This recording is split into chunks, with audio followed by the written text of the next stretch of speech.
Like, someone was just super hungover and had to catch their flight and didn't pack anything, and their phone died immediately, and they were like, oh my God.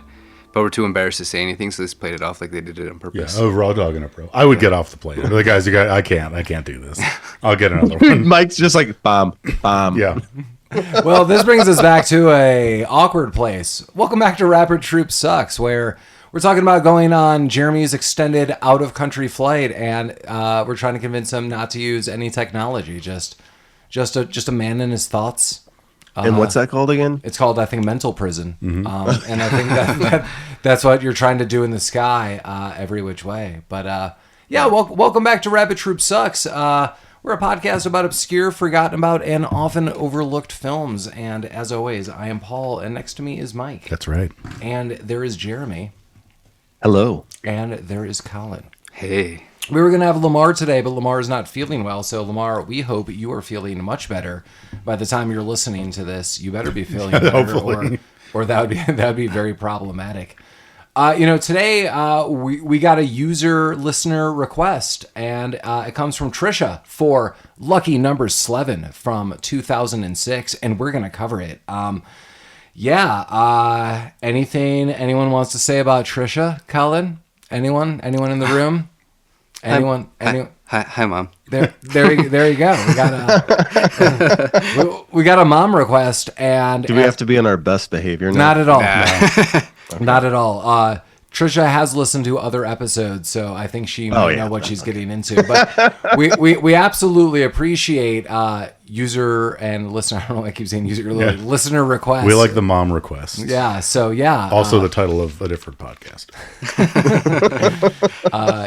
Yeah. So as always, reach out to us if you would like to hear us talk about any films or you got some insight on this. And Trisha did note upon a follow-up email that she reviewed or did a little research on this film, and she's like, it actually made a kind of a nice profit, and it was more popular than what I thought. That's what she said. I agree with her on it is more popular than maybe what I would have thought, but I never hear anyone talk about this film. And I think this is a movie that definitely is obscure, forgotten about, often overlooked. Definitely hits some of those. I have never seen this movie, dude. We were wondering, who did and did not see this movie. We got a ton of notable people.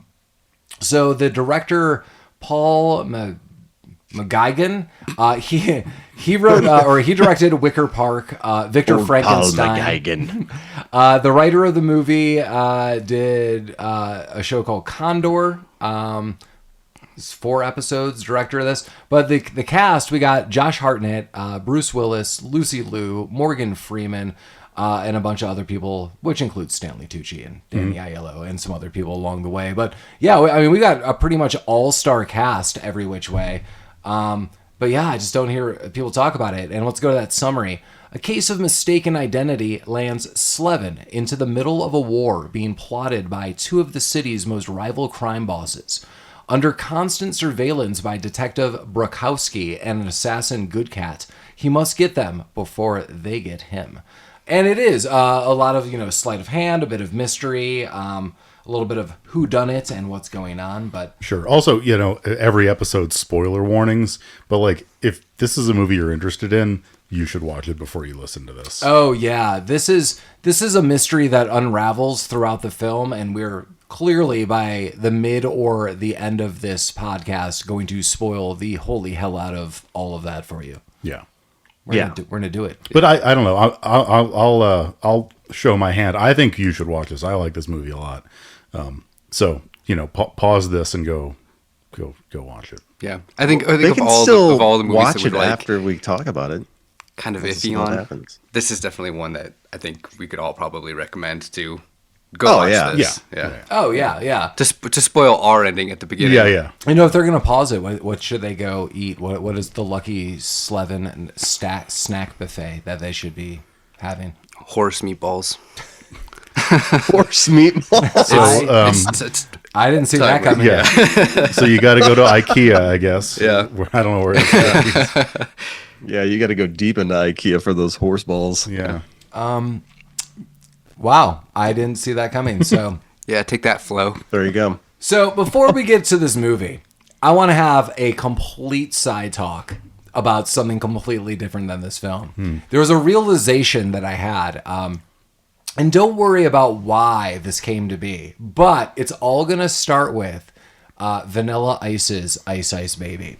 So I feel when Ice Ice Baby came out in the 90s, everyone tried to learn the lyrics, and it was like almost cool to be in school to be like, yeah, like I know most of the lyrics to Ice Ice Baby. And I'm sure like if someone didn't live in that generation, there are other songs throughout other decades that people were like, yeah, that was my song. I know what you're talking about. But Jeremy, do you roughly know what I'm talking about? Like that wave of everyone wanted to know Ice Ice Baby.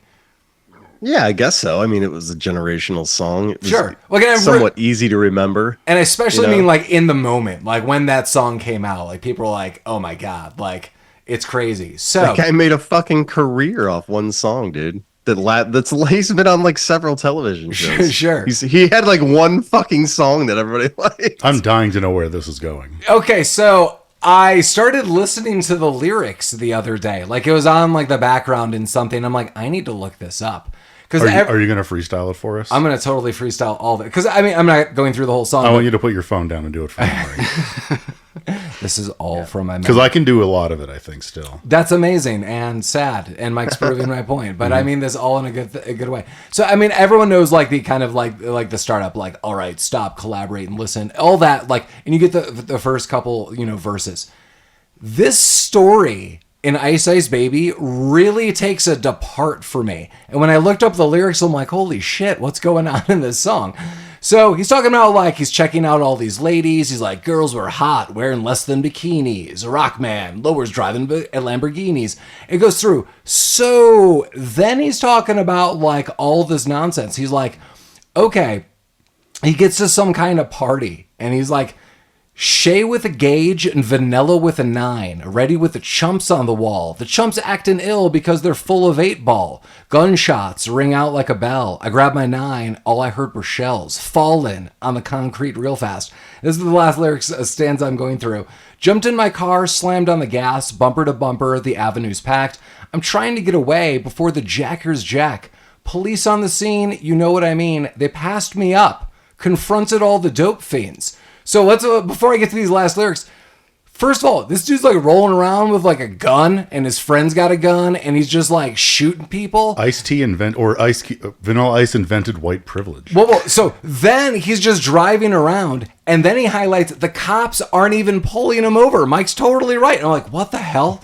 And then this is the most perplexing part for me. He goes, if there was a problem, I'll solve it. Check out the hook. Well, my DJ revolves it. What problem did he just solve? This guy is just rolling around looking for parties, but sometimes shoots people and tries to speed away for the cops. Problem solved. Yeah. What's going on in the story? Hey, man, there's a lot of problems that he solved that night. Do any of you remember these lyrics? Yeah. I do. I didn't think deeply or soulfully about the fucking Vanilla Ice song. Well, since I was just like, man, turn off the lights. This guy glows. But on the side, this guy's going to parties with like shotguns as friends and is outrunning cops. What? Since we're already way off topic and on this new topic, are you familiar with the Nate Dogg and Warren G song "Regulate"? Yes. Have you ever looked at the lyrics to this song? No. It tells a journey of one night. He's a pugilist. He is a pugilist, yeah. I mean, it starts off, they're in the car. Can't be any geek from the street. No. He gets jacked. He murders some people, picks up some honeys to take to a motel. These hip-hop songs of that era were rich with storytelling that we don't appreciate. Well, this is just out of the blue. So this guy's like, dude, my so like this is the song. My rhymes are fly. Like, I like to dance. I'm really cool. Like, I like cool beats. Then he's talking about, like, how he gets super hot when there's, like, a wild tempo on a hi-hat, and there's not even a hi-hat playing at that time. I was like, what? Well, I mean, he's just saying in general. I mean, I got to be honest with you guys. I don't even know what a hi-hat is. Well, then... It's like what Abraham Lincoln wears. Sure. Yeah, it's very tall just hat. Just a top hat? A little top hat? When you like, play on it like a bongo? And if it's like a comedic trope, it's like it just rockets up like whoop, like if there's like a comedic moment. Yeah. So yeah, I feel like Vanilla Ice was more like side note. when I'm not being super fly and talking about hi-hats, I totally shot up that party yesterday, and those cops are probably looking for Right. me. Well, I mean, we're a movie podcast. What Ice is doing is he's setting up like a 3-act story. It's first his character development. He wants you to know what he's all about. Being fly. And glowing. right, and then like he's introducing side characters. He's establishing a plot. Yeah. And then there's resolution. Is Shay the DJ? Like, I don't know even who this other person is. It doesn't matter. Too cold. Shay's a MacGuffin. I mean, this is exactly like this movie. Mm-hmm. It is almost verbatim. Like, do you think that if you turn the sound off to this movie and played fucking Ice Ice Baby continuously, that it would follow Matches up. the movie? It's too cold, man. Yeah. Too cold. Someone should do a screenplay treatment of that song and just make a movie about that night. That's too hard, man. There you go. I mean, literally, like as like a method, as a way of life, like that. That's too hard. It is. That's It the is next pretty phase of like the Marvel universe. They're Yeah. gonna start making hip hop songs. hard. I mean, I know we had a Vanilla Ice movie, but it wasn't about this night. But it does have one of my favorite cinematic moments of all time. I mean, just close your eyes. Remember what Vanilla Ice looked like in the 90s. awesome. And then this song comes out, and you got to think like you're the authorities, and you're like, I know exactly what this clown looks like. Oh shit! Like I might want to look into this. Is this guy detailing out a crime scene? Like, oh my god! Like I've had 5 men on this case for like 7 months. Like what's going on? Vanilla Ice. Like there's shells everywhere. Like these guys shooting up places because everyone's on the 8-ball. Where are they getting the 8-ball? Charlie. I don't know. That's the problem he solves, where to get the 8-ball. Yeah. His name is Vanilla Ice. You don't Right. think he's carrying anything? Yeah, Too no, cold. he's got quite a bit. Yeah. Word to your mother. Right. Word to Colin's mother for Yeah. recommending Lucky Number Slevin. Wow, we brought that right in too, dude. Nice job. You Good work boomerang it there. in. Wow. Hey, that was for Jeremy too. It goes full circle, mate. Yeah. Colin's mother. Well, this And we're right back into Lucky Number Here we go. Slevin. well this movie starts off at the racetrack. Like Mike knows this well, betting on the ponies, having a stogie. Have Do any you bet of on the horses, Mike? Mint julep constantly. Mike over here. Yeah. Mint julep over here is overflowing with pony experience. Did any of you guys go to the track that we had before it closed down? Yeah. No. It was Sounds like you did. Yeah, I know. See, I Mike's did. Yeah, it was a dog track, not a horse. Mike was commemorating it. Yeah. Oddly, Mike's I only went when my family from New Jersey was in town. Right. Oddly, you only went and sat in the parking lot and watched your dad's watch. Yeah. Basically. Did Yeah. you leave children in your car when you're? Oddly, Yeah, obviously, I'm leaving the children in the car. Oddly, when the racetrack I wanna have closed, fun. Mike all of a sudden had like pounds of jerky that he kept bringing over. It's jerking time. Yeah. It will. Then be he kept saying that it's jerking. That's full circle, mate. full jerk. That is the full jerkle. I'll see myself out. I'll write that one down. Okay, yeah. Hashtag. Oh goodness Yeah, gracious. I'll have the unpaid graphic designer put that on a T-shirt that no one will understand. Yeah, just what would the graphic be? You don't. Oh wow. It'll be a blur, like a sensor blur, and you just have to use your imagination. Hashtag jerkle. Wow. Well, yeah, we're at the ponies, as I said. Mike's Yeah. got full experience. Pony goes wrong.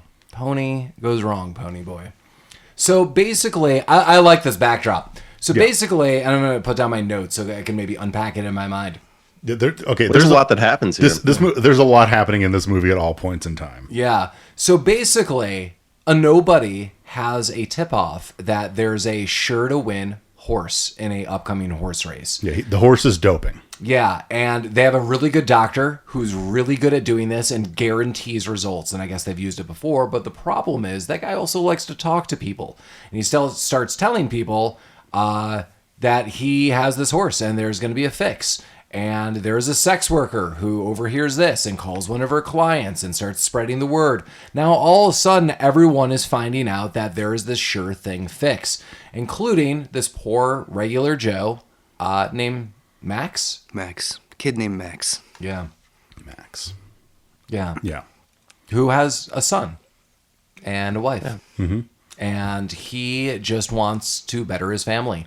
So basically what he does is Max sneaks out and bets on the ponies. He bets on this horse. That is a sure thing. And unfortunately, that horse does not come in. The horse basically breaks down on the track. Yeah, it pulls up from behind. Almost made it. And it starts to win. And then, like, I don't know if it died or if it tripped, but the horse doesn't finish the race. Yeah, and Max kind of freaks out. You don't really know how much money Max bet, but he does bring his son to the horse race. It's $20,000. It was $20,000 bucks. I was about to say. So, okay, big numbers. Yeah, there's like the 50s or whatever it was. Yeah, 60s. like we as By the way, did everybody that went to the horse races have fucking badass cars? Yes, that was the parking lot. That was the best parking lot. That was badass car day. And if you didn't bring a badass car, bring your badass car. That's what everyone bought in advance. They're like, I just need to pay for this car. so hopefully this fix comes in. But yeah, so a couple things. As Collin noted, there's this kid, the son of Max, is left in the car, and he kind of explains that basically it's a shady business what's going on, and he just kind of fantasizes it up a little bit and is like, stay in the car, here's my watch, take it easy, I'll be back, I'll be back within 15 minutes. The other thing is, as noted, the horse loses. And yes, at the moment, that's what I was mentioning, like, we don't know how much this guy bet, but he kind of like alluded that it's a lot of money because he tells his son, he's like, we're going to use this money to pay for all of your college. You're going to go to Harvard. You're going to be a doctor. This is going to set you up for life. So you're like, oh shit, like this is a lot of money. Like my thought at first is this is like $1,000. Still a lot of money at the time, but like not what we're about to hear. We clearly see that Danny Aiello is a bookie. He goes to him. It's in a small flashback, and he borrows $20,000 for this horse race. And Danny Aiello, this is kind of an interesting moment. Last time we saw Danny Aiello, we saw him in Hudson Hawk, just with Bruce Willis, too, who was in this movie. Yeah. But they don't have overlapping parts in this movie. But they hung out. They did. Yeah, they hung out. They sang songs. They did. They reminisced, just like Hudson Hawk. They maybe like cat burglared a little bit. The song in the credits is the two of them singing. Nice. Yeah. Yeah, so basically, I like Danny Aiello's character. It's very, very brief. But Danny Aiello's like, do you have this money to pay for this? Because he's like... Because like I don't think normally a bookie might do this. He's like he's the bookie with a heart of gold. Yeah, he's like, yeah, I know. He's like, you probably shouldn't be making this like bet. you seem like you can't afford. Yeah, because he's like, dude, if you don't have this money, like these are absolutely not the people you want to be messing with, and you don't want to be in debt for them for even the lowest amount of money for anything. Like I am being very upfront. The guy's like, yeah, Max, that is. He's like, yeah, that's no problem. He's like, okay, all right. If you lose, you owe me $22,000. Yeah, 20 for the bet, 2 for the juice. Yeah. The juice is 2 for those keeping track. What kind of juice do you think it was? Cran? Anyone got a favorite juice? I love cran. I think it was actually just purple stuff. Oh, come on, Sunny D. They were out of Sunny D. Yeah. Oh. This has not been brought to you by Sunny D. This has been but it brought could to you be by purple stuff. Does Sunny D exist? Been brought still? to you by sure. Sunny D's. I don't understand. Sunny D's what? Yeah. Sunny D's tell, what? Tell us about it. Go ahead and finish that. Love that one. Yes. Maybe it was Tang. So Juice. Yeah. Max, the dad, goes back to the parking lot, and he's clearly freaking out. Like, he doesn't know what he's going to do. Yeah. You could just see, like, kind of the mental breakdown that he's having, especially when he gets to the parking lot where he left his son and that car are gone. Maybe it got towed because it was the only shitty car in the parking lot. Probably. Yeah. Everyone became shitty It cars. was the only shitty car in the parking lot. Maybe they just used it to block off the parking That's lot. a pretty quick. Like they had to be like waiting there. Like this motherfucker's gonna lose $20,000. We're gonna take his kid, his car, his wife, immediately. Well, so that's kind of what I said. I know there's a greater setup that we will reveal to you as we go through this film. Like this is somewhat orchestrated. Yeah. But my also thought was, and I said this to Collin and Mike when this happens. So a guy kind of approaches Max. He's like pretending to light a cigarette. He's like, hey, man, you have a light? And he's like, I don't smoke. And this other guy immediately comes. He's like, you owe us this money now. I was like, whoa. Like, you would assume, even if they were about to, like, you got a beat this day or guy, two. Yeah, like, we're going to follow you, but you have, like, till the end of the day or whatever it is, like, because I probably want that money. Because I would assume, again, some of this is orchestrated. We'll talk about this. This is some of the mystery, that maybe a couple people paid. Like, I have that money, okay? And they're like, oh, okay.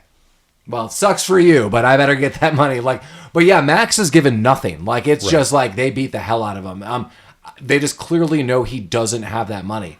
My thought is, what does he own? Like, he could sell his car. Does he own that like apartment in New York? You know, he doesn't own any of that. But he might own something, and that they would at least want some of it. So right. But instead, this is him just getting the shit beat out of him. They basically abduct him. They hold him down. They beat him to death. They go for the mom. Yeah. They kill her. They kill Danny Aiello. Yeah, I don't understand that. That doesn't really make sense to me. Well, that's kind of one of the things that they explain at the end. Like, do you want to talk about it now, or do you? Sure. I mean, we can. So, like at the end, they're kind of explaining, like, you know, in this montage, they talk about like how it's a new outfit in town who's not pulling any punches. And at the end, you find out like they knew that this was fixed, and they wanted to make an example. So like the Danny Aiello's character knew that this was fixed. He knew he was making this bet because the horse was doped. So they're like, anyone who's involved in this is getting taken down. And so Danny Aiello knew and used that information to better himself financially. So he's got to go. Basically everyone, and that's why Max got taken out. Like, I understand why Max got. So I understood all that. Right. I did understand that Danny Aiello was like, "Hey, dude, I just feel they probably wouldn't care enough about him. They're like, this guy delivered like us Max and all these other people immediately. Like, yeah, I don't know. Just new outfit, no loose ends. He told him the warnings of betting, and the next day, like, we took care of everything. It just seems like Danny Aiello basically did his job. I mean, I understood that he knew, but like... But I think the flip side is, like, if the horse had not have fallen down, Danny Aiello would have profited from a fixed race. And that's what my understanding is, that's what they weren't cool with. They like the race fixing. They didn't want anyone benefiting from Here's that. my thing, though. Like, if you have a guy that has borrowed, that owes you $20,000 and you kill him and his wife, and like, you're just out $20,000. Yeah. Well, I think you they knew. Yeah, you didn't lose that. It's just really a wash for them. So this is a warning to all those people where they technically did not lose money. They could have had money. That's what I'm thinking. Like, I feel some people could have bought their way out of this. Well, I'm guessing all the other people that bet on it, as you mentioned, were probably too high profile to take down. Yeah. Well, there were probably a lot of people who went to the window and bet there. Like, there probably weren't. Oh yeah. Like, there weren't a lot of people, desperate people betting for bookies. Well, on like the all the other people in the montage, like the guy with the hooker, and like all the people who got the information firsthand, they might have been like big enough players that they're not getting killed. But like this guy who clearly will never be able to pay this back, they're like, fuck him, make an example out of him. And that's what they did by killing everyone. I think the bigger flaw is like that they killed Max and his family, who are a bunch of nobodies, to set an example to nobody, because nobody would hear about that's a fair point. Yeah. Which is also kind of a twist that comes from this. Yeah. Sure. But so they're all dead. We see an assassin drawing a gun on the kid as well. We don't see who the assassin is, and we don't see him get shot. But, they're setting the scene up for everyone being killed. Yeah, and then we basically jump to kind of present day, and we see a bunch of modern people being killed. We don't really see who's doing it. It's more through like a first-person point of view. Someone's going through like offices. Someone's going to what I assume like mob bosses. Like, you just really don't know at this point in time, but like a computer's taken, or like a briefcase is taken, some books are taken. You don't really know much about that, and that's kind of the backdrop. You have two things happening. You have this track race that happened, decades ago. I think it was 1978 is what they said. Yeah, 70. Yeah, I think you're correct. So late 70s, this happens. Now we get present day, at least in the movie. Someone's killing off mob bosses. We don't really know what's going on, and that's kind of it. Yeah. Bruce Willis also kills a man in like a bus terminal or something. Well, then we were brought to basically an airport, and there is some homeless person sleeping in some chairs. I think it had to be a bus or like a train station. Like in New York, I don't think that was like LaGuardia. Yeah. Because even in 2004, that homeless person wouldn't have been able to get in there. That's a good point. So yeah, some kind of like transport depot. So, and then we get this guy there, and we see Bruce Willis. He introduces himself as Mr. Smith. We later learn this is not a real name. And he starts talking to this guy, and we don't know this guy's name, and he starts telling him the story. And that's the horse race, and that's all this other stuff. And then he kills him. We don't really know why. We don't really know what's going on. And then we're introduced to our main character, Slevin. Fucking Slevin. We first see Slevin. Is he going into the apartment? Yeah, he's in the apartment. He just getting out of the shower. Take a shower. Yeah. You know, something Trisha noted is Josh Hartnett's hair is just awful in this movie. Like goes from It was a bad time for hair. But I liked it. Did you like it? the feathered like. Is that what you're trying to do at home before you go to work? I couldn't. Feathered up. If I was as youthful as Josh Hartnett was in this movie, then I could. When you go to Floyd's, you take a picture of him in this movie, and you're like, "This is what I want." His hair is somewhat okay sometimes, but then it's super disheveled and weird in other times. But I did highlight to Trisha that nothing is as bad as when we last saw Josh Hartnett. It was The Faculty, and he had what I called the best haircut ever. Yeah, just like a meth head haircut. Like what? Just whoever gave him that haircut should never cut hair ever again. But It's probably a guy that snorted shit out of a fucking pen capsule. That's who gave him that haircut. Probably. you're gonna be famous in Slevin. You'll thank me for this. Yeah. Well, yeah, he's in this apartment complex, and he's in this apartment building. He is wearing nothing but a towel. He has a broken nose. Yeah, we don't really know what's going on. We will quickly find out that a lot of things have gone wrong. We quickly meet Lindsey, who is Lucy Liu, who walks in, and she is kind of hyper. She reminds me a little bit of the love interest in Real Genius. Okay. Where she's like talking like a mile a minute. That's how she comes off just at first. She's very quirky. And Slevin introduces himself. He's like, I believe things go wrong in threes, even though he highlights 4 things that go wrong. He highlights that he lost his job. His apartment had a bunch of like killer cockroaches. His girlfriend was cheating and he was just mugged. So he does not have his ID. He has very little. And he was meeting his friend Nick. And she's like, where is Nick? I just want to borrow a cup of sugar. And that's how he explains this. I'm going to throw this out. Almost out of all the movies we have watched as Rabbit Troop Sucks, I totally have a crush on Lucy Liu in this movie. Oh, yeah. Yeah. She is intelligent. She is funny as hell. She is quirky, but not in that manic pixie dream girl kind of way. She is like quirky in a way like, I'm a little bouncy and I'm fun, but I have a job. I know things. And she's quite the investigator. She actually presents herself as a little hiccup to a couple situations that we find out, which I think is really fun in this movie. But yeah, she introduces herself and she is just like a mile a minute. Eventually borrows some sugar. They're both questioning where Nick is. She checks the phone and then basically star 69s it and highlights that it was a hotel that was calling for Nick and we should go investigate this hotel because where's this guy? And as an audience member, you're like, what the hell is going on? She's a perfect blend of like carefree and persistent that just really like drives. Yeah, her character's a lot of fun, and I definitely resonate with that crush. So Slevin mentions that she asks why he's so nonplussed about everything, and this might not be here; it might be later. It's later, but he mentions he has a disease called ataraxia, something like that, where he doesn't care about anything. He doesn't get worried. He doesn't get worried. Anxious. And that, I don't know. Like, I don't know if that's a real thing, but that kind of what it like that kind of forms Zoloft his. or something? Yeah, he's just drugged. It's like the human Zoloft. I produce my own. So he's just kind of like his demeanor and character is very kind of cool throughout the whole movie, like just not really affected.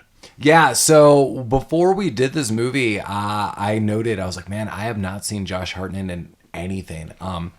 And it was funny because I thought like the last time I saw him was The Faculty. A big movie he was in was Sin City, also with Bruce Willis.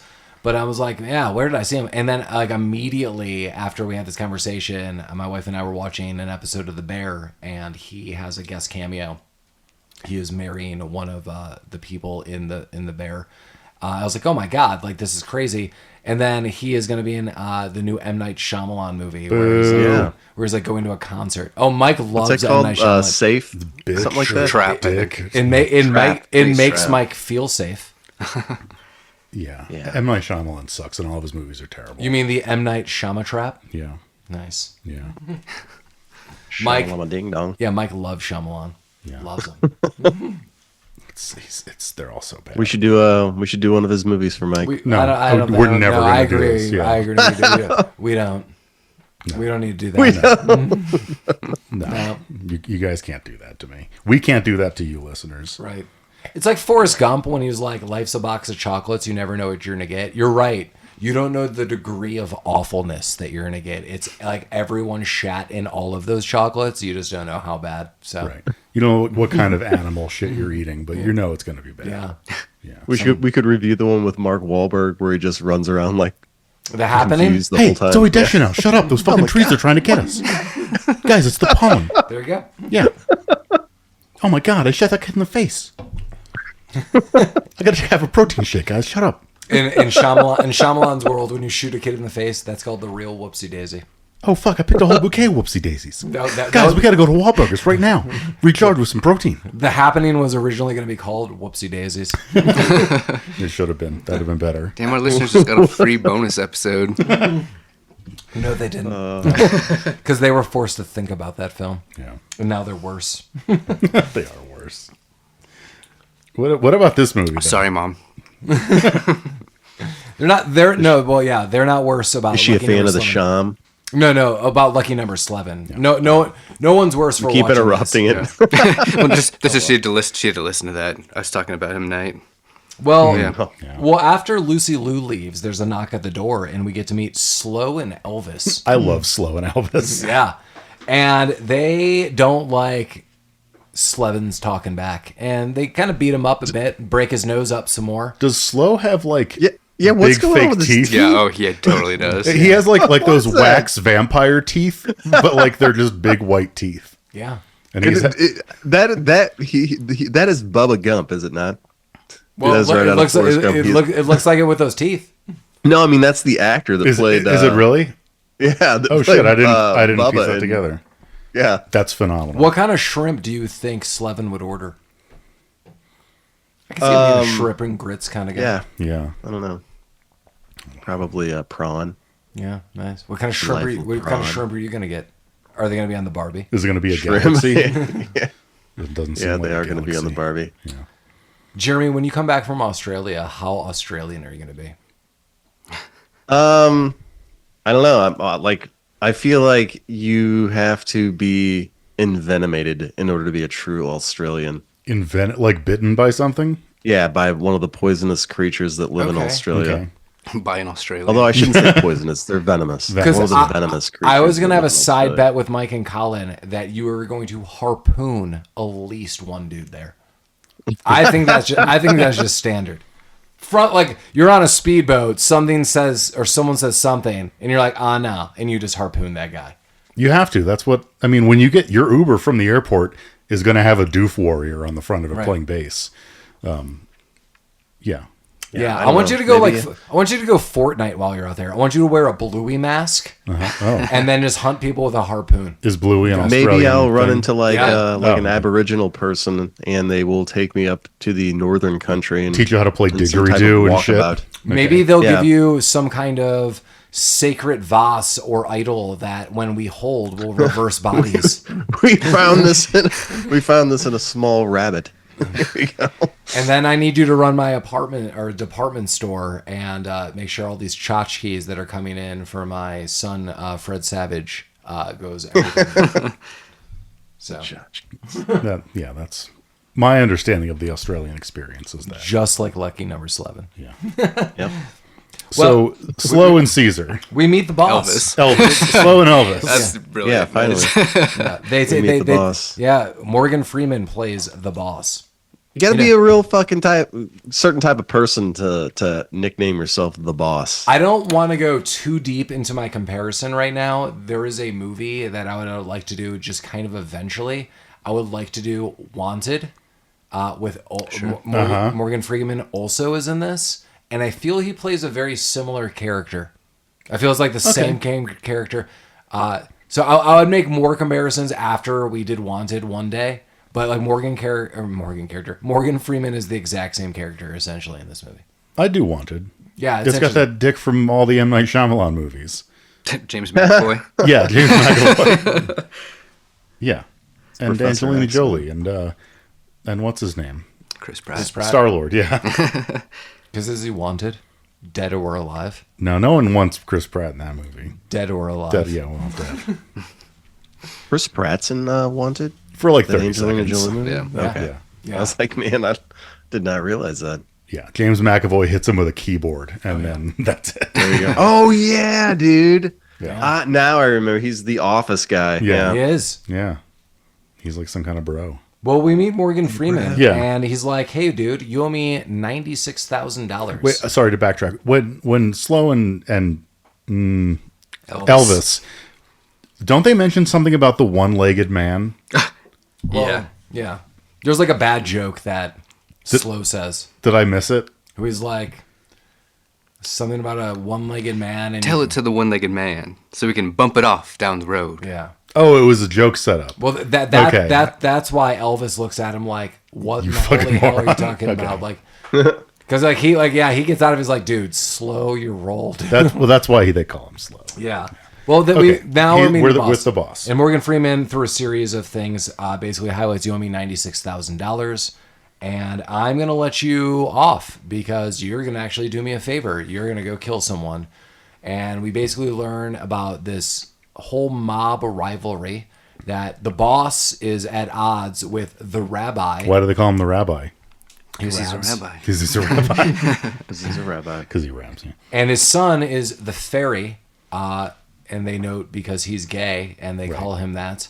And they want him to kill him because Morgan Freeman's son was just killed. And we don't really know all the backstory right now, but that's He just believes he believes the rabbi was behind it. Yeah. Yeah. And that's Ben Kingsley. Ben Kingsley is the Sir rabbi. Ben Kingsley. Yeah, I noted, Jeremy, I don't know if you have anything in this. I like Ben Kingsley. I think he's a notable actor. Oh, yeah.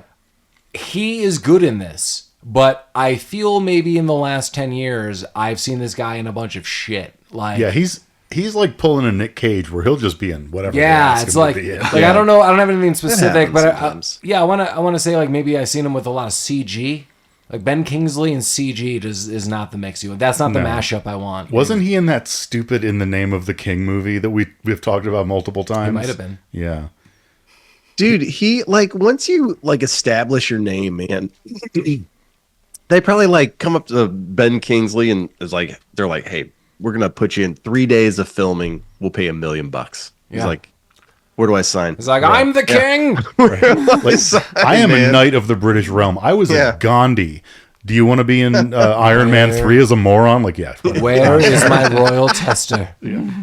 You want to Eat be my in Iron soup. Man 3 as a moron? Eat my soup. You syphilitic moron. He was, Well, he was in Dragonheart 3. nice. Who wasn't? Yeah. I think I might have been.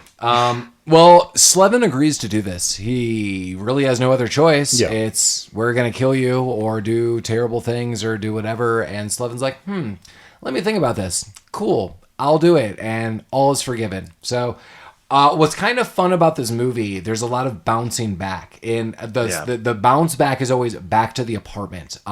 The apartment is right across the hall from Lucy Liu, who plays Lindsey, and it's always mob. Back to the apartment. Something happens. Back to the apartment. Something else happens. Back to the apartment. You could tell back to the apartment is kind of like the safe space that maybe he could. It's not that safe. Well, just for the moment, like while he's there, it always is. But then he's dragged out of that safe space, and people definitely could drag him out. Yeah. But the safe space is always because Lindsay's hanging around, and she always comes in like between work, and she's like, "Let me talk to you," or other things start happening, which is kind of fun. And so he goes back to the apartment. And everything's great. And So everything's great until the rabbi's men show up. well, Lindsay does come back again. She's like, "Oh, we got to look for Nick, and I got some ideas. We're gonna go to this hotel. We're gonna check it out." But then the rabbi's men come and beat Slevin up a little more. A little more. I like the rabbi's guys. They're taking him to Shlomo, who is Ben Kingsley, Which is directly across the street from where it was just at. yeah. Yeah, He's they like- have the same building just across the street. So there's two rival mob bosses. We get Shlomo the rabbi, Ben Kingsley, who is right across the street, literally the building across the street from Morgan Freeman, his goons, and he goes by the boss. Yeah. Who's the boss? Hey Jeremy, who was the boss in Tony Danza? Was it Angela or Tony? Neither. No, incorrect. It was Angela. It was Angela. It was Angela. Yeah. Sorry, buddy. Back to lucky number Slevin. All right. Well, these guys beat up Slevin a little more. The rabbi is nicer, I guess. Well, he owes him less money anyway. And he doesn't rough him up as much. Yeah. He gives him more of a lecture rather than a beating. Yeah. And the rabbi's like, yeah, you owe me like $33,000. So, Yeah. Just chump change. yeah, so you have like 2 days to get this for me, and my boys are going to watch you, and you do whatever, but like you're going to get that to me or I'm going to kill you. Oh, also worth noting, to rewind a second, after he leaves the boss's apartment, we see Bruce Willis's character kind of come out of the shadows, and they have a little exchange. Like, Yeah. all right, this is good. Yeah, he's lurking around a lot. Like, Yeah. there's actually a lot of interesting filming going in this movie. There's some overlaps later, like Slevin's talking to Morgan Freeman, but then you get overlapped Bruce Willis's, but it's actually a different time frame. But they're each playing chess, but they're actually asking similar questions. And there's a lot of times that, yeah, I'm glad, Mike, you noted this, where Bruce Willis, it's like the moment Slevin leaves the room, he enters it. Yeah. And is it planned? Who knows? We'll lead you there. Yeah. Yeah, for I sure. also like how, I don't want to give it away yet, but Bruce Willis does not look like he's that old in this movie, and we'll come around to that later in the movie. Yeah, I also want to highlight shout out to Bruce Willis. Everything I read, It's super sad. yeah, that he's just like unable to communicate and talk at this point in time. And I think I said this when we were going through Hudson Hawk, that that movie was pretty campy. This movie's a lot different, but Bruce Willis is not the main character, but he plays an awesome side character that one way or another, just people like this, that they're in 1,000 movies. That's why I'm like, Ben Kingsley, what are you doing? But like, they're in so many gems. So like, it's so sad for me because like Mike and I watch Die Hard pretty much every year, or there's other Bruce Willis movies that like one way or another there's been so many films that's like, dude, you've got to like him in something. Yeah. The Fifth Element is like my favorite movie. Yeah, I hope we do The Fifth Element. At some point in I'll time. do The Fifth Element. I mean, it'll be like a gush fest, but yeah. I'll do it. I mean, Luc Besson did that, and Leon the Professional, as I noted, like one of my favorite films. So yeah, I mean, I would totally do this. And then he went on to do some atrocious movies for some reason. That is also correct. Yeah. Also very correct. Yeah. Sorry, Luke. So now we get kind of some double cross going on where Slevin's like, yeah, okay, fine. Yeah, whatever. I'm going to take this money or I'm going to pay you back and I'll figure things out. And he's trying to put things together like I owe this one guy a favor, but now I got to kill the rabbi's son, but I need to also get some money, but I'm going to try to make it all work. And then I think we go right back to the apartment. Yeah, well, I think we have another... We see that Bruce Willis is kind of lurking with Shlomo as well. Yeah. And Shlomo turns to him and says, hey, like, I can tell when someone's lying. And when this guy says that he's not whatever person they thought he was. Like Nick, yeah. When he says he's not Nick, like, he's not Nick. Who is he? And Bruce Willis is like, shut your mouth. Yeah, and if I was fine. unclear on this before, when he meets the boss, they are under the impression that he's Nick. No one is believing that. Yeah, that's why he's involved, because they think he's Nick. He's been mugged. He doesn't have ID. Everyone thinks he's Nick, not Slevin. And he's like, you owe me money. You owe me money. I'll give you a little secret, audience, like as we go through this. Nick owes each of these mob families money. Like, he's in debt. He's a gambler. And they think Nick is like, you owe me $96,000 to one. You owe me $33,000 to another. But Slevin is not Nick. And spoiler alert, he's not. Like, that's not like a falsity. Like, he is clearly not Nick Fisher, and no one is believing him. And as Slevin notes to the rabbi, he's like, I'm just unlucky. Yeah. And so a conversation that Bruce had with the boss. Bruce. The boss. Bruce. Born in the USA. Is that so? Yeah. So the boss wants this dude to kill the fairy. Was he on fire? He was on fire. Was he dancing in the dark? Yeah. He was dancing with himself. He wants him to kill the fairy, and Bruce is like, good. When he does kill the fairy, I'm going to kill him and make it look like either a murder suicide or like a mutual suicide, because they were depressed about about not being able to be like out as homosexuals. Yeah. That's that's kind of what we know about Bruce Willis's motivation with the boss. Right, and this is all kind of coming over like a chess game that's Yeah. happening with Morgan At Freeman. any point in this movie, there are 8 scenes happening on top of each other. Right. So, apologies if this sounds disjointed, but I mean, it makes more sense when you watch it, which is why I said you should do so before. And now do you know who we get, everybody? We get the Tucc. The Tucc is loose. Tucc! Stanley. How Hey loose there, is your Stanley. Tucc? Is your What? Tucc totally loose? The Tucc is totally loose. Lock your doors. The Tucc is loose. And turn off the lights. He glows. Full circle. Stanley Tucci plays a detective. Do you think this movie would have been better if Stanley Tucci played his character from the fucking Hunger Games? That'd be great. I've not seen that. Mike says that, but Mike has like 3 Hunger Games tattoos. Yeah. Do He you? also, yeah, and one of them Stanley Tucci. Katniss. I just have a tattoo of Stanley Tucci. There you go. Yeah. Mike has a tramp stamp that says Fantastic chef, by the way. Yeah, Mike has a tramp stamp that says "Big Night."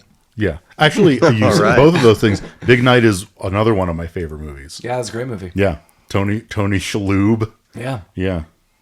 Fuck yeah. Louis Primo. Did we just say him in something? in our hearts, Tony Shalhoub? our dreams. Probably. I mean, when I close my eyes at I night, don't know. Have you watched Men in Black recently? he's good in that. He is great in that. The girl's back. Well, yes. So Tony Shalhoub introduces himself, and he, like we kind of see him. Stanley Tucci. Sorry. Damn it, Shalhoub. I broke it. I fucked it off. Fucked him up, man. Stanley Tucci is this cop. We kind of see him. He's a detective. He's like, I don't know what's going on. And he also knows this is not Nick. He's like, I don't know what this guy's role, Slevin, that is. I don't know what his role in this is, but he's not Nick. I don't know what he's playing. What's going on? Back to the apartment. We see Lindsey again. Swoon. Sweet Lindsey. Yeah, Lindsay's like, hey, so side note, I'm a coroner. And he's like, I didn't know that. And she's like, yeah. And I overheard some stuff. And this guy who works for the rabbi is super dead. And now these guys are looking for them. And she basically just, we call it in the business, spilling the tea. She spills the tea all over the place on what's going on and these mob bosses. And it's a real good insight. And Slevin's like, yes. I'm This really is glad. good. Yeah, most good. And then she's like, so if you're alive and these people aren't trying to kill you, because he's basically said everything. She's like, maybe we could go out to a dinner tonight. And he's like, that would be great. Mm-hmm. That would be great. It would They be do. great. And it looked like a nice dinner. We get there and they're having a good time. Yeah. We find out that he picked the restaurant because that's where the ferry was going to be. Yeah, and we don't really see it. He is surrounded by basically bodyguards. Yeah. Ex-Mossad. And he somehow is able to ask him out on a date, and they agree to that. He kind of like sneaks into the bathroom Yeah. after him. And so the meal's kind of done. He says to Lindsey, you know, this is what I'm doing. I'm going to go on this date with them, and I guess I have to assassinate them. My favorite scenes of the movie are actually them just walking on the sidewalk. There's You're talking about James Bond. yeah. It's the way it's filmed is like really kind of beautiful in a lot of ways. It's I don't know, it's kind of fuzzy, it's warm. You could tell they're both having like a really good time. You could tell there's some chemistry between both of them. She is, as I said before, like super knowledgeable and really fun with her jokes. They're making fun. Like she's like, "Oh, you remind me of James Bond." He's like, "That is the nicest thing anyone has ever said to me." But the scene like starts like tilting, like tilts, and then it goes into like that warm glow, like camera effect from neon lights. It's just like a very nice, realistic scene of like two people getting to know each other, which is a very different depart from what the movie has been so far. So I don't know. I mean, and I think there is throughout this whole movie a bit of background tension that the whole thing could unravel at any point in time. Like Yeah. during the dinner, the cops were there too. They were like, you know, this guy that came into town is here. He's with someone, but we don't know who. Obviously, if they found out that it was their mortician, the whole thing would kind of fall apart. And so there's just this level of tension throughout the whole thing. The cops are tailing them as they're walking. They have to lose them.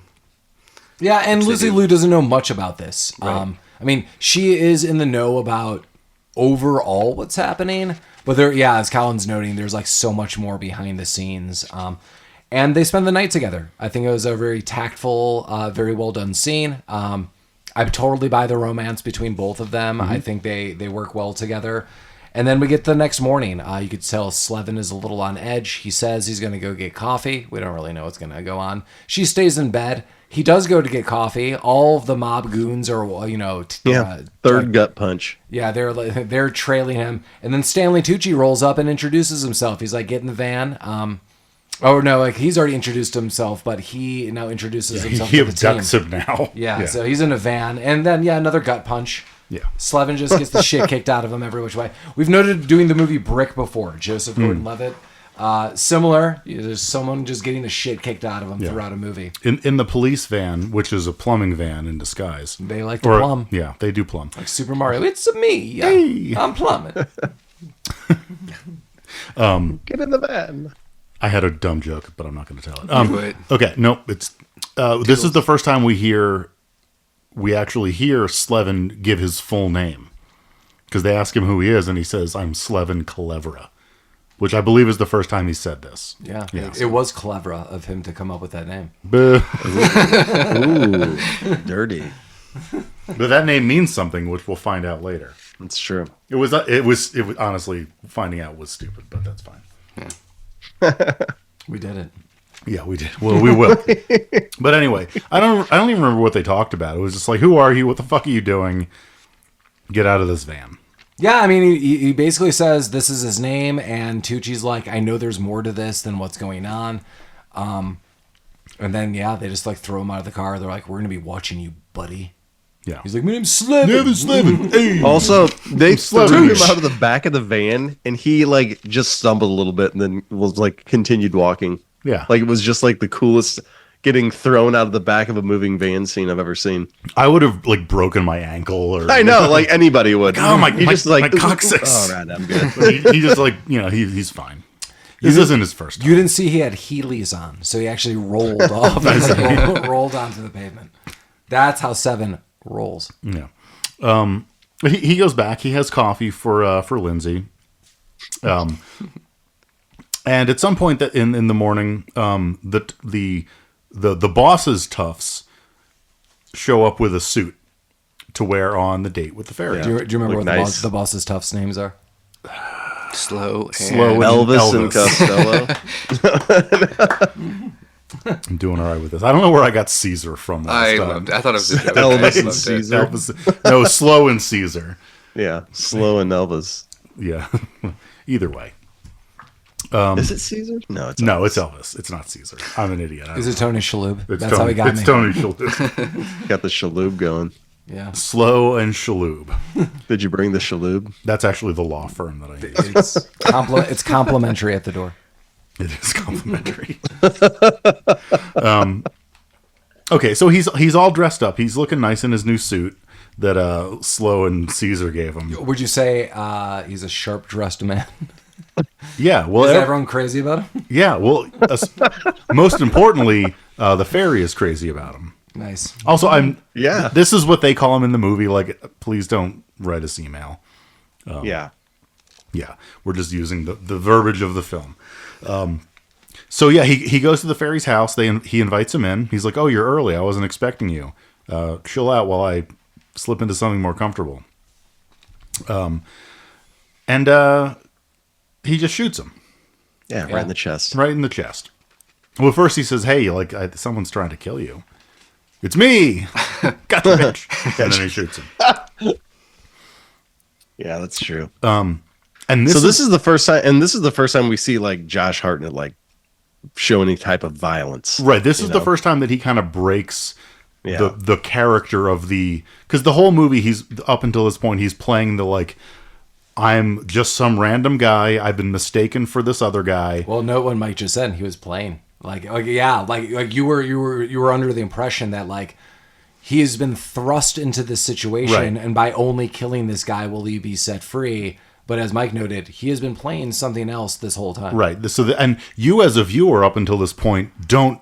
I mean, I feel like you're watching a movie that has intrigue and like plot twists. So you're probably piecing things together. So when the viewers are watching it in the whole, Rabbit Troop sucks. Hole. What? Hole. In the hole. In the hole. The hole. Okay. Paul's pantomiming something that you can't see. We'll make a gif of it for you. Nice. Right. It'll Be be a the new, bobblehead. it's going to be fist. the new RTS logo is going to be a gif of Paul doing what he was just doing. We could, do they do like the bobble fists? Like, Like the wiggly armed man. Wacky, wavy, inflatable, flailing arms man. Yeah, it'll be that. But yeah, this is the first time that he's like, you're like, oh, he's into this. He might be someone else. This is validated in the next couple seconds where Bruce Willis pops in and shoots the fairy again, who wasn't quite dead. He's like, you missed a spot, or whatever the fuck he says. And he's got the dead body of what's his name from earlier.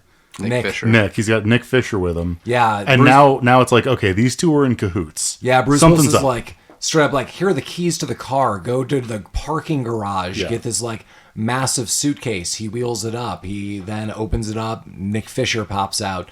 They are clearly working together in some capacity. This whole time, we, the audience members, have been led somewhat astray, where we think Bruce Willis is out to kill Slevin. Bruce Willis is always this other man who's gonna probably clean up some loose ends. Slevin's gonna kill. were we people given the whenever. Kansas City Shuffle, Paul? We were Yeah. given that. I've never heard that term. And where was it applied? It was To applied the anus. to the anus region. Is that the noise? Ooh. Squeak, squeak. Oh, God. What? Oh no. Yep. Now that's. You ever been to prison, Doc? And just remember, the rabbi knew that this guy was not Nick. So, Right. regardless, like, it makes sense because Bruce Willis is like then appearing like, I'll clean up some stuff. So you think Slevin, even if he's not, Nick, he's still going to kill this guy, or he's going to do something for the rabbi and not kill his son. And then whatever is going to happen, Bruce Willis, his character Mr. Smith, is going to clean up these things. But now we're like, whoa, he knows Slevin. They're besties. Yeah, so he kind of follows through with the plot that was established earlier, where he's placing, what's this fucking kid's name? The dead one? Nick Fisher. I don't know why I can't remember this. Yeah, he plants the body of Nick Fisher. Tony Shalhoub. Tony Shalhoub. Ricky, Nicky. No, father. Fuck. Next to, did the fairy have a name so I can stop saying this? Yeah. Yitzhak. It's Yitzhak? Yitzhak. Hitsack?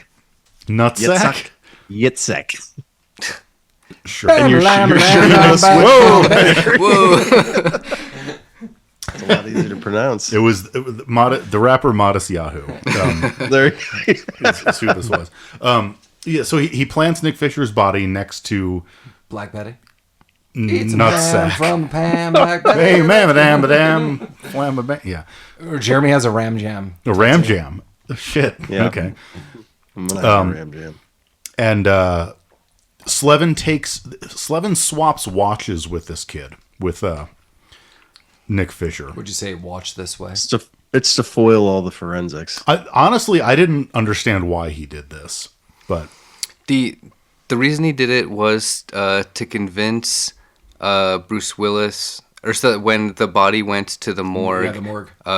The girl Lindsey would think that he was dead. Yeah, as far as Bruce Willis was concerned. Lindsey sees the watch because they're like, do we know who this guy is? And she's like, Right. yeah, when you find the bottom of the jaw and stuff like this. But that's when she's talking to Stanley Tucci. Right. And she looks over and sees the watch and she's like, it's him. She's just not going to say anything because she's like holding back tears. Sure. She thinks Slevin's dead. But okay, can I do a spoiler? Sure. But We're towards the end of the But she actually doesn't, because it's established in like 10 minutes from now that she knows that that's not the case. That is true. But I think Bruce Willis. Yeah, it's for Bruce Willis. Why does Bruce Willis care? Because she has a photo of caught, him. She caught him earlier. No, I understand. So like, but Bruce Willis, Slevin doesn't know that Bruce Willis knows that he knows, or that she knows. right. We're all fucked now. No. Okay. So, but okay. I'm going to skip ahead a couple scenes. Her tears are fake. Her tears are No, trick to us, the audience. Correct. But also to Bruce Willis. He wants her to think Slevin is dead. Right. But I'm saying, like, the watch doesn't affect the trajectory of that because she is already in the know.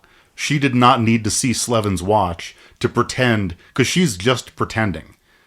So, Right. like, the watch, seeing the watch didn't affect her mentality at all. Correct, but they don't know that Bruce Willis knows. But what does the watch have to do with Bruce Willis? Bruce Willis he says, like, you have to end things with her. She needs to think that you're dead. So the watch being on the corpse wasn't the issue. Bruce Willis needed to see Slevin swapping the watches? Yes. Okay. Yeah. That I guess that makes more sense. That's it. Yeah. That's a Kansas City Ram Jam. It was also, I mean, I know his original watch had All right. I know his That original was watch menu. had like sentimental value, but the one he got off that kid was way nicer. That was a sweet watch. It was, yeah. Well, all the watches were cool, Yeah. too. You know, Christopher Walken put a watch in his anus for years. Yeah. And now That's it's one for does. you, little man. That's how you keep it from tarnishing. Yeah. You know what's the opposite of Christopher Reeves? Ooh. Christopher Walken. It's not right. Well, Bruce Willis also shoots Lucy Liu super dead. And she's dead on the floor. And She is dead on the floor. And that's super sad. Yeah, everyone's bummed about that. And basically, we have the kind of end revenge plot. So what happens is Slevin duct tapes the rabbi and the boss to chairs, and he unravels the story. Yeah, he explains the whole plot. Because they're like, who are you? You know, and I like Kingsley. He's like, I'll pay double. He's like, I don't work for anyone. I work for myself. And here's a little story. And he goes, back in 78, and we've already told you, there was this horse race, and it was fixed. But my dad was part of this, and you killed him. And they're like, we made examples of all these people. And we learn there's this other part of the story, which is why was Max killed? And Mike kind of noted, like, this is just a random, like, Joe, like, would this really threaten people? Well, the hit was for Max's family, including the kid. They were going to kill Slevin, who, spoiler, it was Slevin. It was Max's son. You kind of got, you know, you would have guessed this from the beginning. And he's like, you killed my dad. And they're like, you were supposed to be killed. No one wanted to take the job to kill a kid, so we had to hire a specialist. Who was that specialist? It was Bruce Willis. Also, have we used the name that Bruce Willis goes by in the No, movie yet? not yet. No. Okay. Mr. Goodkat. Mr. Goodkat. We only get that at the end. He goes by Smith throughout Yeah. all this. And Well, he's like, they've said Mr. Goodkat like halfway through the movie at this point. Yeah. yeah, But Mr. fucking Goodkat. my name is Kit Kat. This is not a dream. That's all I could think about. I wonder if that's where they got it. So with this, he's like, I'm going to kill you. And we find out that Bruce Willis did not kill Slevin. Slevin was not even his real name. And Bruce Willis grew a heart like the Grinch and basically trained him, Slevin, to become an assassin. And Slevin puts plastic bags and tapes them up around the boss and the rabbi's head and kills them both. This, honestly, I mean, you mentioned that Sir Ben Kingsley you thought did a good job in this movie. When he wraps both Morgan Freeman and Ben Kingsley's head in plastic, they both have very different reactions. The boss, Morgan Freeman, is like panicking, like just what probably you or I would do. Ben Kingsley, Shlomo, is just like, you can see him through the plastic bag like, yep, this sucks. I deserve this. Fuck me. And he's just taking it. I think he's trying to show that, like, there's no remorse, like, whatever. Like, Yeah. what I've done, I've done. And they've noted in his background character that he hasn't left. He's like an agoraphobic, essentially. Well, he hasn't left for both of them. Like, they've just been holed up in their penthouses, Yeah, for afraid 20 of each years. other. Just looking at each other across the street, man. Yeah. Because, like, I mean, it's kind of referenced that sort of right after the events that kickstarted this whole movie, they had a falling out. I don't know if they actually explained what the falling out was. They did. Did they? Yeah. What was it? It was basically that as their organization grew and grew and grew, they began calling Morgan Freeman the boss, and which didn't make the rabbi feel very see. good. Okay. So he kind of took a shot at the boss, and that's Okay. where the Yeah, fallout yeah. came. Okay, well, that's fair enough. You Yeah. said you grew too big, and Yeah. because of that, the rabbi does say, we killed your son. Like, we had to prove a point. You were growing too big. Even though he's like, I didn't really do that. He was like making illusions that he like wanted that. But we find out that it's Slevin that killed the boss's son. And he also killed the rabbi's son. So he's like, I've killed your sons. Now you're going to die. And they both die. Yeah. And that's pretty much it. The mission's over. But now we're... Well, not yet. There's other people need to die still. Yeah, a couple other people need to die. Yeah. Yeah, you don't leave them out. There's a few... There's a little bit more backstory to than that, and like I actually thought it was kind of cool, and I'm not going to get into it because I think you should just watch it and find out. But like, kind of how the Nick Fisher character got involved, and how it was set up by Big Cat and fucking Slevin. I thought that was kind of cool. Nice cat, whatever. Good cat. Good cat. Mr. Goodkat. And cat. But we find out we have a bit of narration by Detective Tucci is going back to his car and he gets a call from Tucc. He gets a call from someone back at the precinct. Not Tucc. And he's like, "Hey, Detective Tucci, you'll never guess what happened. You know that guy that retired that likes to fucking talk? He came in and told this story and He used to bring me beef." And the beef jerky. And we get a little bit more God. We get a little bit more narrative about what happened and how all this happened. And he's like, he recognized that name, Kalevra. It's a Yiddish name. It means mean dog or something. Bad dog. Bad dog. Bad dog and good reiterated cat. the story. The old cop reiterated the story of he recognized Slevin. Which was Lucky Number Slevin was the name of the horse in that race. Right. And he's like, it could be a coincidence, but probably not. Yeah, probably not. And like, as he's telling the story, the Tucc on his cell phone is like, you can see his mood he knows. He's like, going downhill. He's like, this is, I'm kind of fucked now. And who pops up in the back seat of his car but Mr. Slevin himself? Mr. Sandman. Dream. Bum, bum, bum. And who did Josh Hartnett? Josh Hartnett's is in the back back there. seat. Oh god! And he's like, "There is no heaven." Yeah, and then pops him. What, bro? Well, we have another flashback, and it turns out that the enforcer who killed the mother was the Tucc back in the day. Yeah. So he gets his fucking head blown off. Super blown off. I also like how Stanley Tucci also did not age from the. They're like, should we change the way that Stanley Tucci looks? No. Like, nah. But in all fairness, like if you watch a Stanley Tucci movie anytime in the last 30 years, he looks the same. Do you know what keeps you young? Corruption. Just gotta breathe it in. Mm-hmm. Write some bad checks. Just do a couple lines of corruption. Nice. That's my favorite. Yeah. You could buy that at the store. Yeah. Okay. Corruption. Party store. But now, basically, everyone that he has an issue with is now dead. Yay! And now we are at an airport. I think it's the same. It's the same place from that the was the beginning. same bus depot. Yeah, whatever. Bus depot, airport. It's all the same. Same some chairs. And we have Slevin, but we have Lindsey with him. Wait a minute. What? Record scratch? Looks like she got up from that. She did get up from that. Yeah, I wasn't ready for that, Mike. I know. Real slow-mo move. Yeah, that's what I'm here for.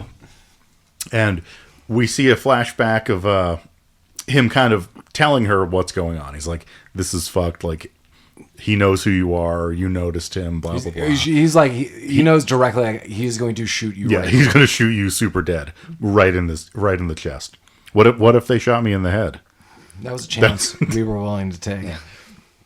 My dad, Rico, would not approve of this. This is brought up in Back to the Future. Like, you get shot from 10 feet away, it doesn't matter what kind of Kevlar vest you're wearing. Like, you're gonna have totally broken ribs. Like, you're gonna be hospitalized. And in most films, it's like, I was shot a couple times in the chest, not a big deal. Back to the Future was like a machine gun to Doc Brown, who was knocked backwards, but it's cool. Couple bullets. Yeah. I don't think that the Kevlar vests handle like NATO rounds either, like AK-47 rounds. I don't think they're stopping those. I mean, she was wearing Kevlar and a blood packet. So yeah, and Kit Kat shot her from I forgot like across a room with like a small caliber pistol. So it would have left a mark, I'm sure, but maybe a couple broken. You don't have ribs up that far, I guess, but. You don't know how high my ribs can fly. She's got them Lucy cans. Yeah, her cans protected her. Wow. Thankfully. That's not going to go on a shirt. Lucy can hashtag Lucy cans. Full jerkle. It's all come full jerkle. Yeah.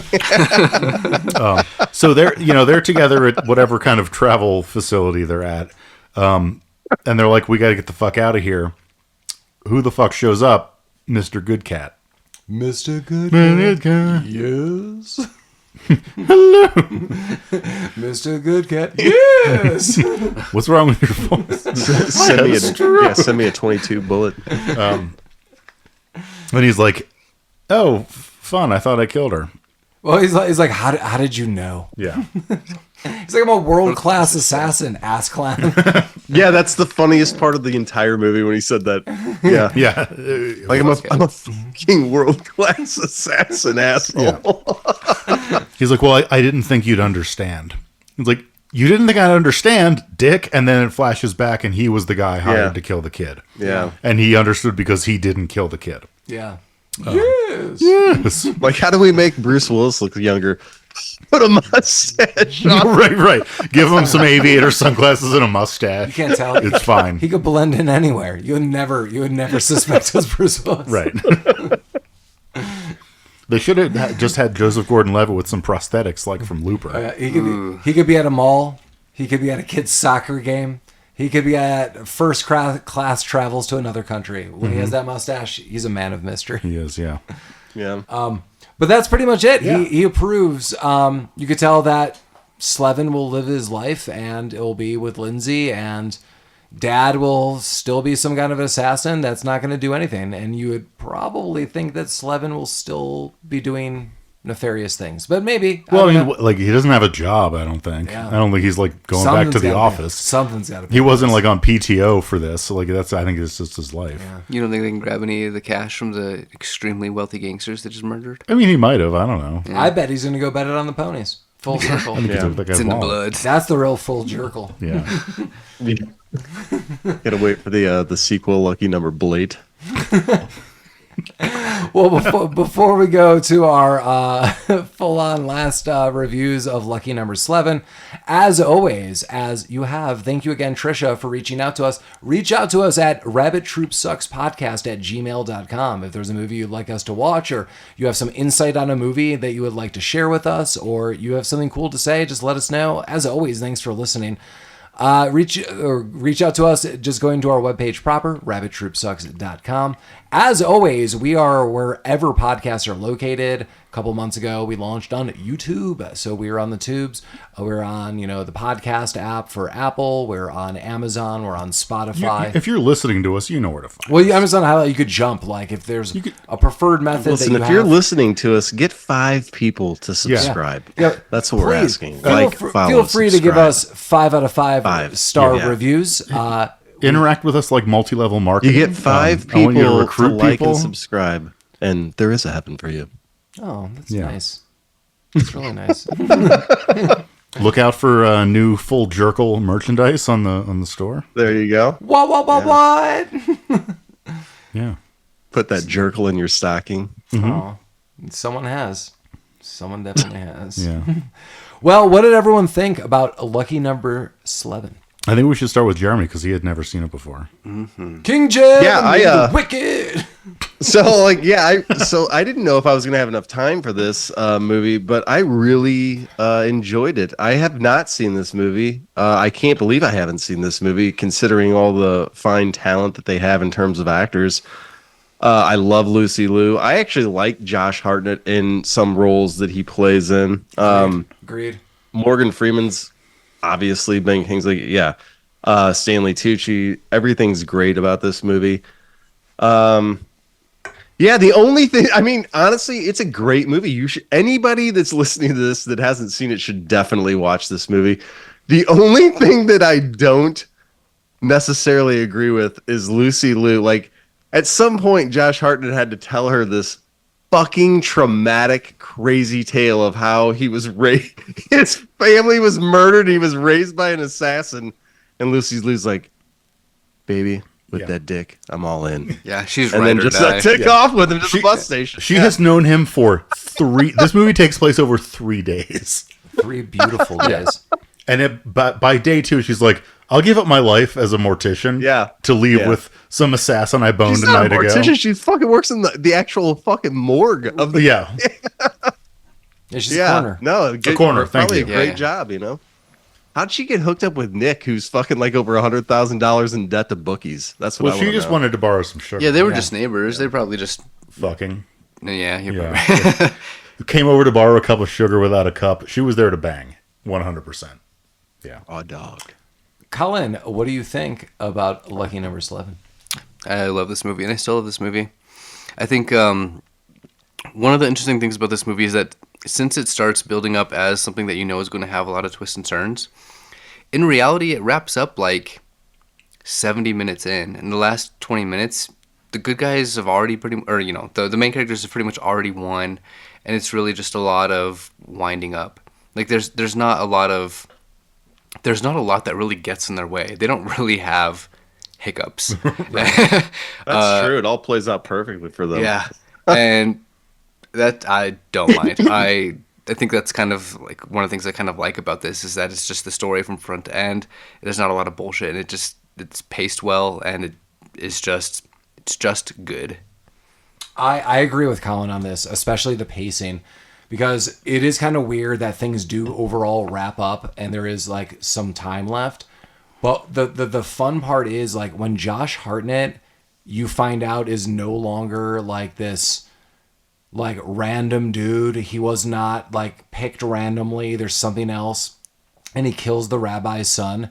He immediately becomes a different character. Not to Lucy Liu, but like you're like, oh my god, like, and everything he does is with immediacy. Like when he's taking down the rabbi, when he's taking down the boss, like it's pretty quick. It's like, I'm gonna kill you. Here's the story. You are dead. Like that's one of the things I love. Like Yeah. it's like at the end of the movie, when they have them together and they just the boss and the rabbi banter back and forth for 10 minutes. Yeah. And then he comes in, wraps him up, and he's like, you took away everything that I ever loved. Fuck you both. Yeah, Bam, yeah. that's it. Yeah, he's just not messing around. So yeah. I mean, it really ties up well.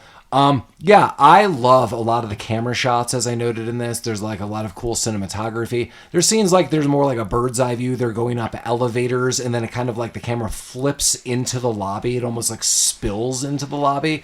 You get to see like really cool perspectives, camera angles. Josh Hartnett, as I totally agree with Jeremy, there are certain roles I think are really good. I do like him in Sin City. He has a minor role in it, but I think it's really good. This is like an excellent role of his.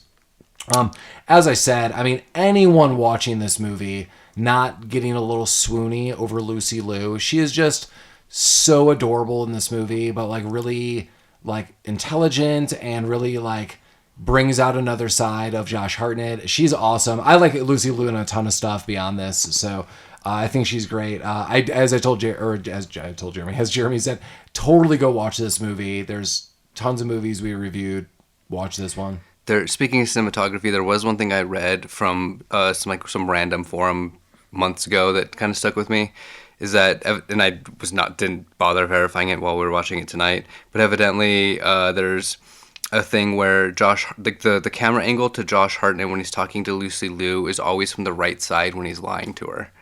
Interesting. As part of like the whole Kansas City Shuffle thing. Interesting. That's cool. Yeah. I think there's like a bunch of stuff in the filming of the movie that's kind of like that, like weird nods. That I didn't read the IMDb trivia, but like, I don't know. This movie's so cleverly filmed. Yeah, which would be fun, like knowing some of these things and going back and rewatching it. Like the rewatchability of this film is definitely there. Yeah. One of the best things I think is that they bring up the Kansas City Shuffle a lot.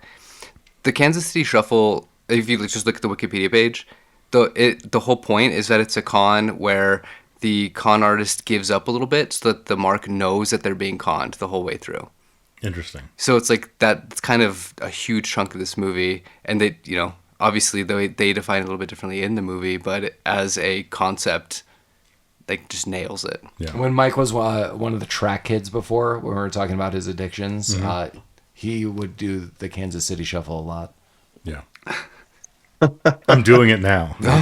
Yeah. Mike, what do you think about Lucky Number Slevin? I like this movie a lot. So I've seen this movie a couple times. I saw it in the theater when it came out. I was actually in California with a colleague of mine on a business trip. We were in the California city, the city of industry, which is as gross as it sounds, and is also the name of a Lucy Liu movie, by the way.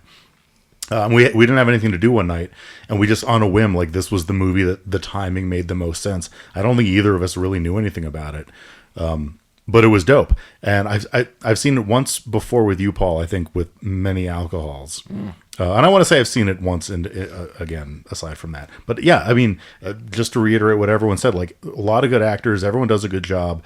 The pacing is good. The filming is good. The cinematography is good. There's a lot of weird little Easter eggs that I'm sure we didn't notice. Yeah, it's and also I think the biggest thing for me is, like, this is a movie that it was an original screenplay by whatever that guy's name is that wrote it.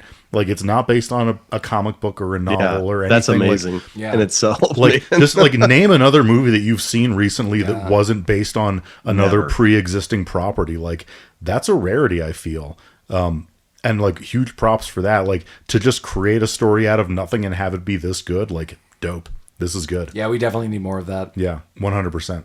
Do you think that Congress should be working on laws where, like, your intellectual property can be rehashed like a maximum of 8 times, and then it officially has to be, like, retired? So I think what we need to do is, like, the way Denver handles real estate budgeting, like, when you build a unit, you have to have a certain amount of units dedicated to, like, unit. A big unit. Yeah, if you have a big unit, you have to have a certain amount of, like, low income housing. If you spend a certain amount of money on a public project, a certain amount of money has to be dedicated to, like, a sculpture or art.